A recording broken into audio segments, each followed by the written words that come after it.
Welcome to Hop Nation. Today, it's my distinct pleasure to have a special guest on the show, Joe DeSena, CEO from Spartan Race. Welcome, Joe. Thanks for having me. And now, to do this justice, I need to read Joe's bio because otherwise I'm going to mess it up here pretty bad. So I'm just going to read a little bit about Joe, and then we're going to get right into this. And in the meantime, it gives Joe a chance to actually have some lunch and eat. So Joe DeSena is the founder and CEO of Spartan, the world's largest obstacle race and endurance brand. He's demonstrated entrepreneurial drive since his pre-teens after building a multi-million-dollar pool and construction business in college and creating a Wall Street trading firm. DeSena set his sights on ripping 100 million people off their couches by creating the Spartan lifestyle. And we're going to talk about that right off to kick things off on what his mission and vision is and how he's been inspired by that. Following the successful career on Wall Street, DeSena moved his family to Pittsfield, Vermont to operate an organic farm, bed and breakfast, and general store for hikers. It was here that his passion for ultra marathons, adventure races, endurance and events, and the idea for Spartan was born. With more than 1 million annual global participants at more than 200 events across more than 30 countries, Spartan offers heats for all fitness levels and ages from beginner to elite and kids as young as 4 years old. Proud to say both my daughters have done Spartan events, and the brand has transformed more than 5 million lives since it was founded in 2010. DeSena is also the best-selling author of Spartan Up, which was an inspiration for my PhD work, and Spartan Fit, and recently released his third book, The Spartan Way. He's a popular keynote speaker, and he's parlayed his teachings of his Spartan principles into the Spartan X Leadership Forum, which is a series of events which participants collaborate to solve challenges alongside business leaders while learning to overcome mental and physical obstacles. In addition to race events, the Spartan lifestyle that DeSena builds encompasses all the tools one needs to transform their lives, including partnerships with fitness brands such as Lifetime, 24-Hour Fitness, The Daily Burn, and complimentary training, nutrition plans, and content, a television series on NBC and Facebook, forthcoming documentaries about the brand, sport and health, and an extensive line of apparel and licensed fitness gear and equipment. He's the producer or the lead of the Spartan Up podcast, and throughout his lifetime, Joe's competed in extreme sports adventure anywhere he can find it, testing his mental and physical endurance against nature. Joe turned this interest in endurance racing into a passion. His racing resume is the stuff of legend, over 50 ultra events overall and 14 Ironman events in 1 year alone. Wow. I want to meet this guy. Yeah. And so let's start off. You do a lot of stuff, man. How do you get your energy to do this and motivation? And what has driven you now to take this from doing this yourself as a model leading out, which I love the integrity and credibility there, but to really grab 100 million people off the couch? I want to hear about that, but where that energy and drive came from. I apologize if I have spinach in my teeth, but I'm eating while we talk. Also, I have a question for you, just a functional question. Yes. My kids are going to be leaving for wrestling in about 10 minutes, so there might be some noise. Is that okay? Joe, we're okay. You know, what's the worst we can do? Take away your birthday? No, that's right. And then the other thing is, I want to show you, before I answer that question, I want to show you something cool. Hang on a second. Yeah, absolutely. Guys, you don't leave 10 minutes. Go get your shoes on and get by the front door. Hurry up. And get your wrestling bag. Hurry up. You see that? So yes. It's like a small yoga mat that has 2,000 needles sticking in it. And a buddy of mine. Put that up close to the thing so we can see the needles. You see those? All right. That looks like a good time. Yeah. So my buddy sent it to me, and what I do is I put it on the floor, take off my socks, and I stand on it when I work on the computer, and it gives me some energy, because you were asking me where I get all that energy from. I'm plugged in. Nice. But on a serious note, I never had an energy problem. I was always full of energy and wanting to just conquer the day. That was just my thing. I don't know if I was running from something, running towards something, or what, but I never had an energy problem. And then literally, my son's going to have an energy problem because I'm about to unplug his head if he keeps making noise while we're doing this.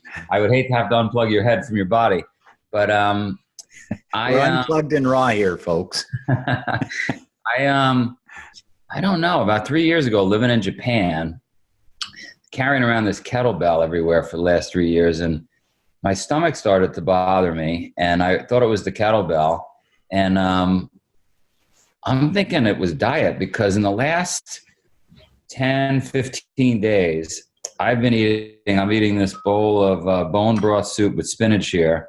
I've been trying to just stay off anything with carbs, because I don't eat gluten. I haven't eaten gluten in 10 years, so I don't eat bread, I don't eat pasta, I don't eat pizza. But I did eat rice and potatoes, because that was my way to fill in the space, the void that had arrived from the lack of gluten. 10, 12 days ago, I stopped, and I'm just eating like avocados and tons of veggies, which I eat anyway. I would say it's like 90% vegan, minimal carbs. I never ate sugar either. And I feel fantastic. My energy's back. So that whole thing you read that I did in my previous life, I might go conquer next week and do the whole thing all over again, just in a week on this new diet. That's awesome. Well, and that's going to speak to a question down the road when we talk about, different success habits and things that you like to do to keep, in that elite level performance sphere. So tell me. Can you hear that my son is now playing the piano? Clearly did not get the message. Can you hear that, or are we okay? He's going to want to keep up that wrestling and maybe add boxing. Otherwise, his dad's going to rip him a new one, right? Exactly. So where did you transition, and what was the triggering point maybe for you to move from having this lifestyle that was internalized to externalizing your values and beliefs through Spartan and this awesome vision and world-changing vision of ripping 100 million people off the couch? Really fortunate. My mother had this idea back in the 70s, and she had found health and wellness. She became a vegan. She would meditate, no joke, for like 30 days straight. She'd fast for 30 days. She was like the Shackleton of yoga and meditation and being vegan. And so I resisted and resisted and resisted. My father was a workaholic maniac. I grew up in a really tough neighborhood where people went to jail or died. And I guess I wanted to wrap my mother's message in something a little more tough, something that the world might accept. So it's really a yogi wrapped in a Spartan cloak. So rather than the Buddhist monk robe, you're getting the metal armor of a Spartan. Yeah. On a yogi. Yeah. I love that. There's an image for the brand there. It's a fusion of yoga, Spartan, and Shackleton. Yeah, that makes sense.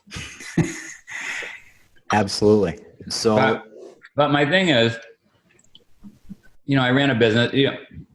Those people listening out there, you want to know your true north. You want to know what you're really interested in life, and you want to get after it. And that can change. For me, it changed. The first 15 years of my life, I was on a mission. Could I build a business? Was I tough enough? The next 15 years of my life, could I make money? And then it became, could I help people? And so I was in a fortunate position where I was no longer needing water, food, and shelter, right? Maslow's hierarchy of needs. And I was now in a place where I was alive and well, had a family, and wanted to do something bigger. And so it was, like I said, it was to repackage my mother's vision. Love it. Now, are your mom and dad still around, Joe? Gone. Did your mom pass before you moved into the Spartan vision, or was that maybe a triggering event? She passed when I was in my 20s. Okay. My dad passed when I was in my 30s. And and so I'm just keeping the torch lit. Awesome. Well, I love the idea of legacy and that, and obviously you're building your own legacy, but the legacy you're building is based on the legacy that your parents, in particular your mom, has fed into your life in terms of habits and mindset. No doubt about it. And I don't know if you know this or not, but I spent some time with the preeminent Spartan professor who studied at Cambridge for 50 years. And he said Spartans didn't believe in legacy. What they did was they believed that if you do a great job now, in the moment, you automatically get a legacy. If you focus on legacy, you're probably going to screw it up. And you're not going to get done what needs to be done right now. And so clearly their methodology worked. I mean, you and I are talking about them 2,600 years later. So if you're listening out there or watching this, you do a great job on the thing that's right in front of you today. And if legacy is important, it'll follow. It's a natural consequence of doing the right things. So now, in talking about doing things right now, I know one of the key principles and values for you is delayed gratification and grit. Do you want to talk to, and we've talked about the marshmallow test and put that into the Spartan X program. So talk about delayed gratification and the role that plays along with grit. Yeah. So the idea is back in 1972, anybody listening should know the Walter Mischel experiment, right? Where he took kids and offered them a marshmallow, and most kids took the marshmallow, but if they waited, he'd give them 2 marshmallows. And invariably, like I said, there's very few that actually waited, but he followed them for 30 years. And after 30 years, he saw, wow, the kids that were able to delay gratification, that were a little grittier, a little tougher, they had better lives, better SAT scores, better houses, better cars, better marriages, everything in their life was better. And so I don't think anybody listening or watching could deny the fact that this ability to put off right now what you're interested in and instead do the thing that's going to move the ball forward, which is hard to do, right? We all want to hit the snooze button in the morning. We all want to eat the dessert. We all want to go to bed later and watch that movie. But if you're able to put those things off and literally focus on only the things that are going to move the ball forward, many people might be saying, but Joe, that's a really boring life. Okay. Maybe it's boring in the moment, but fast forward 5 or 10 years, you got better SAT scores, better marriages, better car, everything in your life is better. So it's your decision. Like, I have not met many people. I can't even think of one that has said to me, gee, I focused too much on doing the right things when I was right. What I do hear a lot of is, I was so close to being in the Olympics. I should have finished that race. Mm-hmm. I screwed up my first marriage. I didn't take care of my body. And those are all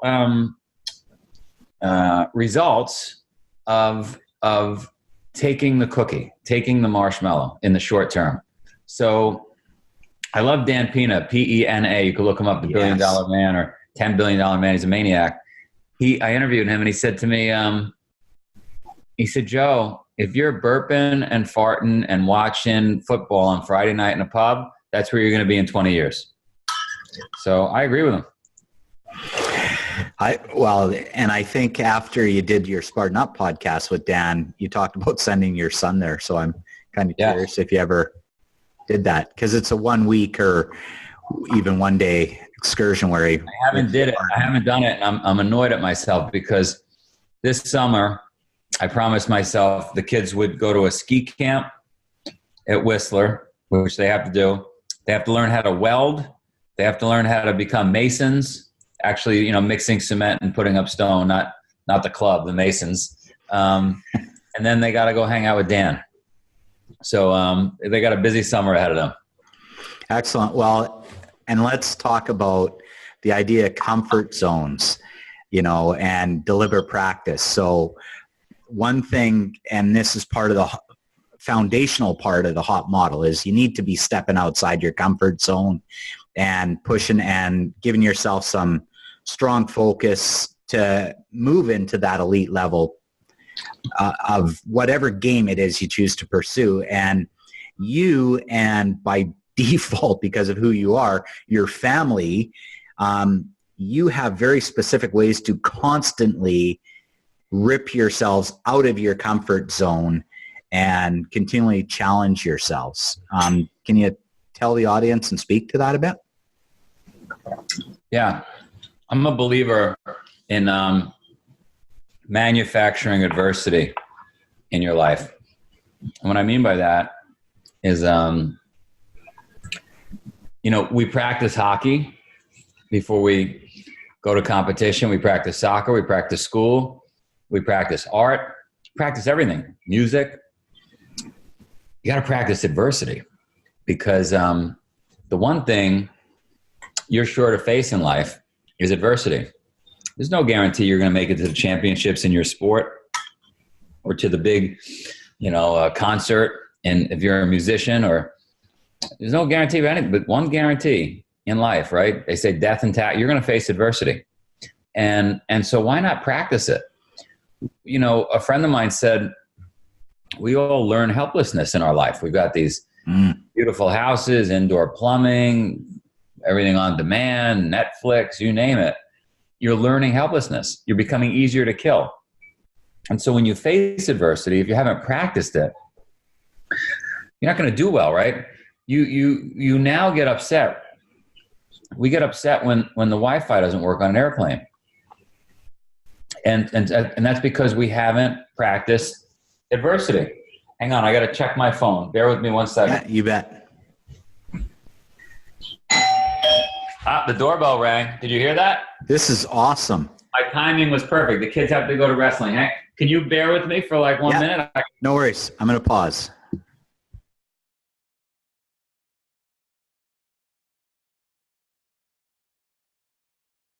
So, Joe, welcome back after our burpee break. After, you got a little sick. You needed a change of scenery. So we went for a burpee break and came back, and now you're exercising while we do this. I dig it. I got to do my rope climber every day. I love it. That's some pretty cool old school stuff going on there. Yeah, my buddies at Rope Flex, they build this baby. And this thing, I got to show, before I end, I'm going to show you my other piece of equipment here. It's basically a torture room. I love it. I love it. Well, let's talk a little bit more about, you have Spartan Race. Everyone seems to know about Spartan Race. You have the Spartan X online program for people looking for personal development that combines everything from food and nutrition to personal development and mental mastery. That you now have the Spartan X leadership events, 2 best-selling books already, Spartan Up and Spartan Fit, and you have a new book out, Spartan Way. Tell us a bit about that book, Joe. So basically, the Spartan Way was a culmination of all these podcasts, hundreds and hundreds of podcasts, and meeting amazing people and learning from them. And also, I've got this thing called, I don't know if a goal journey is the right term for it, but basically it's the road we all have to take to achieve anything. And that road starts out with like knowing your true north, committing, delaying gratification, right? And that book, The Spartan Way, basically lays out all those principles and that journey. Love it. So let me ask about True North, because I know, when we did the Spartan X stuff, that was, I believe, the first principle that started, and this guides that whole goal journey. So tell our listeners, what is this True North that we're talking about? Yeah, it's basically your purpose. It's your why. And it doesn't mean that it's your why forever, because, mine has changed 3 times in my life. As we move up something called Maslow's hierarchy, where, in the beginning, we just want water, food, and shelter, and we work our way up to self-actualization. That's when we got lots of money and lots of time on our hands, and we just want to become like, Gandhi, right? On our way up that journey, we have to figure out who we are, and who we are at the bottom of the pyramid versus who we are at the top of the pyramid, the things we're chasing, that changes. I needed to know that I was tough enough when I was a kid. That was my why. I needed to make a bunch of money when I was in my 20s and 30s. That was my why. I want to change 100 million lives now. That's my why. So with each, passing 15 years, I've changed mine. By the way, you don't have to change it, right? Somebody wants to be the greatest musician ever from the time they're 5 years old. Maybe that's their thing. Want to be the greatest family man or mom. Maybe that's their thing. So, but when you know what your thing is, and you've got your higher purpose and your calling, well, then it's easy to get out of bed in the morning. It's not work. Well, I love it. And my burning question, I know from the age of about 10 was, can these average people from average circumstance achieve elite level success? Because we all have big dreams and wishes, but very few people realize their dreams and wishes, right? Very few people realize their dreams and wishes. I think the contributor to that failure is not training for adversity. So, look, life's going to be hard. I was recently with Peter Thiel, super billionaire, Elon Musk's partner. Yeah, he's a big shot in Silicon Valley, and his feeling is we should make it easier on people. People don't want to do the hard things. I disagree with him. I think life's hard. There's no way around it, and then we die.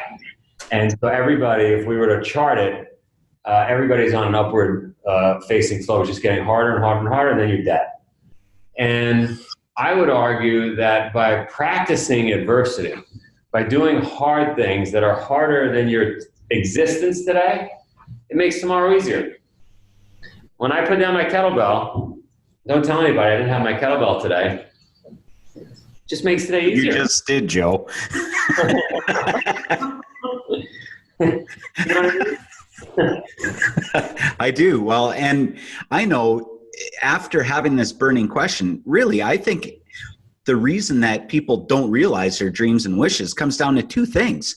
They give up too easy or too quick. And it's because I think the world is developing this soft mentality and entitlement mentality that when challenges, failures, obstacles are in front of us, people are giving up too easy and too quick. And those people that realize it stay in the game long enough and are able to push through those obstacles and adversity. We're learning helplessness. Yeah, well, some of us are. I don't think you and I are sitting here learning helplessness. We're, well, as you said, trying to pull 100 million people off the couch to get out of that trap. By the way, you might think, oh, Joe, he's a hard ass or this, that. I'm still pretty soft. I mean, I'm not, and you're not living in Africa with no food and water where we got to walk 9 miles a day to get, yeah. We still call it privileged. Yeah, we live in a bubble. In our bubble, I'm making it rain and snow once in a while, right? A lot of people, they don't even want that. Yeah, true that. So let's talk a bit about forced adversity. You do some very deliberate things, not just for yourself, but for your family. And I know one of those things was, uprooting them about every year, I think, for the past few years, and moving to a different place. So you don't stay comfortable, because at some point we get comfortable and we have to step out. So tell us a bit about some of your strategies for forced adversity for you, family, people within Spartan headquarters, and just in general. Yeah, so in Spartan headquarters, it's simple. We disconnected the elevator. So everybody's got to take the stairs. Like I said, it's not like you're living in a third world country, but it adds a little difficulty to their day. At home, one of the toughest things you can do is moving jobs, moving locations, moving your house. It's hard. It's hard on yourself much more than you realize. And so we decided as a family, I think, that we were going to move around the world. And so we lived in Singapore for a year. We lived in Tokyo for a year. We lived in Vancouver for a year. And we got to uproot and find new friends and new schools and a new place to live. And frankly, it was awesome. Absolutely awesome. So, this morning, me and my 11-year-old were running 3 miles in the rain, pouring rain in the dark. And I thought, pretty cool. Got them out. The other kids were working out in the dry basement. We were running in the rain. And I thought, all the kids should be out here. It just makes your day better. Absolutely. Tough stuff. Yeah. The only bad workout's the one you don't do. Agreed. And I remember back in the military days, you're always forced into adversity. Like, they train for adversity. So when you get in the performance side, or, when the battle's for real, you're prepared. And yeah. I remember bleed in battle so you don't cry, or bleed in training so you don't cry in battle. Right? Absolutely. And I remember getting back to the mess hall after 2 weeks of winter warfare exercise, and like -40, -50 degree weather. And, it was a suck fest, those 2 weeks. You're going through it, and we're sitting there and, talking about it, with all the guys after it's done. And they're going, "Oh my gosh, that was awesome." And I'm like, no, you're diminishing what it was. It sucked. What's awesome is we're here now and able to celebrate, the benefits and the reward of pushing through and persevering. Yes. You and I are in 100% alignment, and it made you a better person for it. Yeah, it made all of us. And so you want to do a short little kind of fun exercise in forced adversity? You don't even know about this. Let's do it. Okay. Tell me an animal that describes you and your personality, and why. I would say a wolf. Even though in the movie Hangover you hear about the wolf pack, but I would say lone wolf. I really prefer to be alone, to be honest with you. Like I said, don't tell anybody. And I really did it again, Joe. I like to go out there and scavenge for things, and I don't really need much. I actually enjoy sleeping in a cold, wet spot outside in the rain. So I would say wolf. Excellent. So with everything you got going on, you got books, you got this business, you're working out whenever you can, like on podcasts. Tell me about this whole idea of balance and things that people talk about, and how a busy guy like you with everything on your plate manages balance. Or is this just a bunch of bullshit? I'm trying to look on my hip. I have a tattoo. All right, let's see if you can see this tattoo. Let's see. Hang on. Can you see that? We can see that. All right. So no one's ever seen that, by the way, other than my wife, but and I guess my kids. But that tattoo basically says love and balance. And was supposed to remind me to pay attention to both of those, because where I fail is I am completely unbalanced, and I would get really focused and in love with the mission as opposed to the people around me, like we all should. And so I would say don't take any advice from me in either of these areas.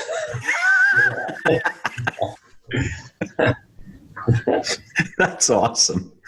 Well, the last time we connected, I was telling you about, my idea of balance. Would it be worth showing the listeners that whole fulcrum thing? I think you should talk about it. Yes. Okay. So I learned this lesson from someone years ago. And if we think of a balance of, there's two sides on a teeter-totter, this thing in the middle is the fulcrum.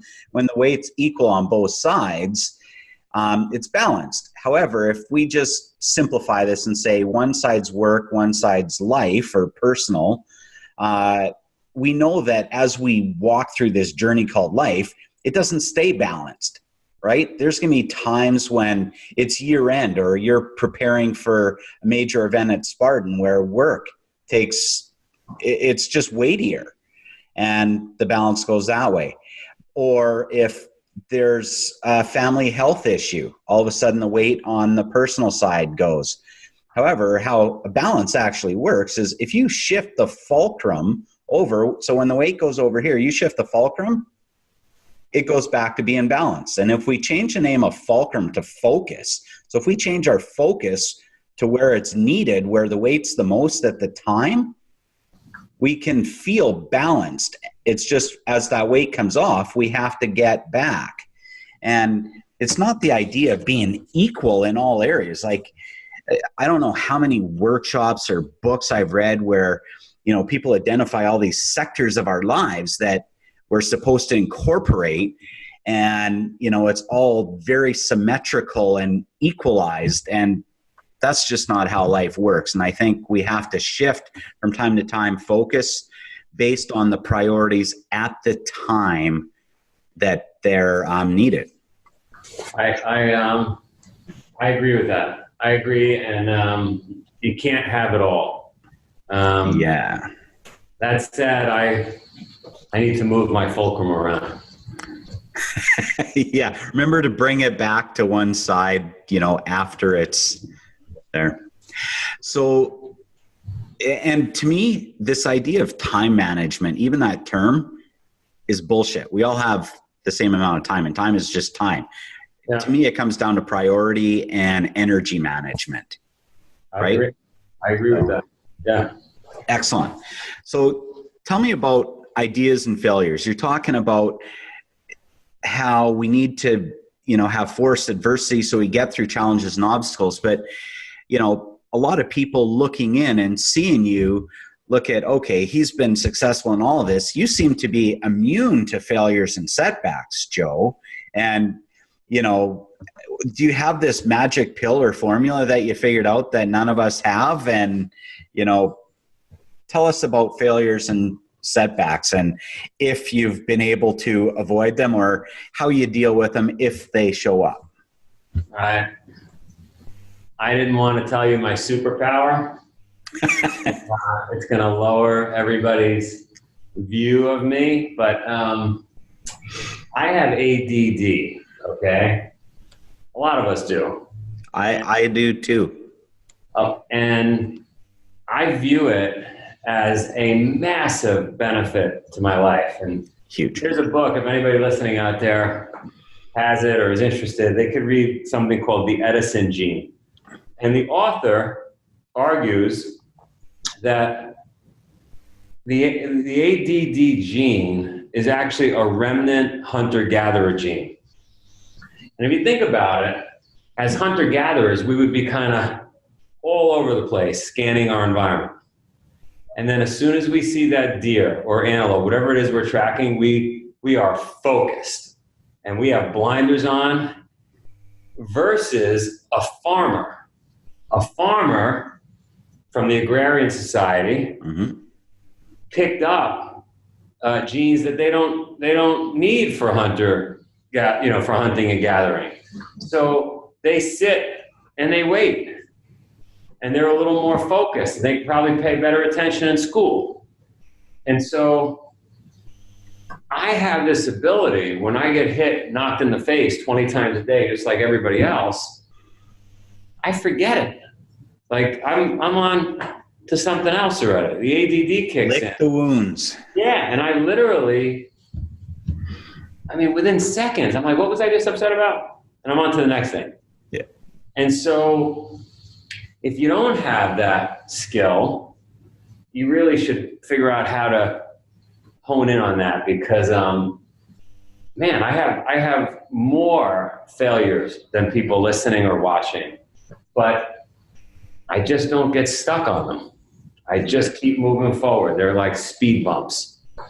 And I hit big ones, I hit small ones all day, every day, and just keep smiling and moving. I love it. There's a lot of nuggets in what you just said. One, failures and setbacks are just speed bumps. That's a nugget. Like it's a chance to learn. Really, you learn from it and you get better and grow your character. Yeah. And the other is, here, let me ask this question. So to perform at the level you perform, you might have a higher starting point than other people. But let me ask if you've ever had a situation where you have tried something or started something where you started in the bottom 10%, and how, did you quit, or how do you deal with being in that bottom 10% that makes the top 90% possible at that time? Almost everything I do, I'm the bottom 10%. I'm just not good at anything. I don't believe that. It's true. And, but I learned somewhere along the line that my ability to just keep working and not quitting ultimately gets me to the top 20%. Right. The reason is because everybody quits, not because I'm better. I'm definitely not more talented, definitely not smarter. Just don't quit. I love it. By the way, that's an easy way to win. It's almost like cheating. Like I have friends that make $25 million a year or more on Wall Street right now. And when I think about how they got there, they just didn't quit. Yeah. People above them, people to the right, to the left, they all quit. They switch jobs, they go here, they go there, they got in trouble. These guys just kept plodding along, one foot in front of the other. Yeah. They didn't give up too quick or too early. So I love it. Well, let's talk all these things you're doing. You have the new book out. You're getting 100 million people off their couch. What's next for Joe? What's next for Joe? I convinced my wife to maybe have another kid. Good luck with that. Yeah, I got to work on that. We got more books to write. I'm writing a book right now. More podcasts, TV shows. I want to do a full featured movie. More lifestyle branding, like more clothing. Yeah, and that's just next week. I love it. Well, I look forward to what's out 30 years from now. Yeah, Olympics. All right, you want to get Spartan race or obstacle course racing in the Olympics, do you not? I will.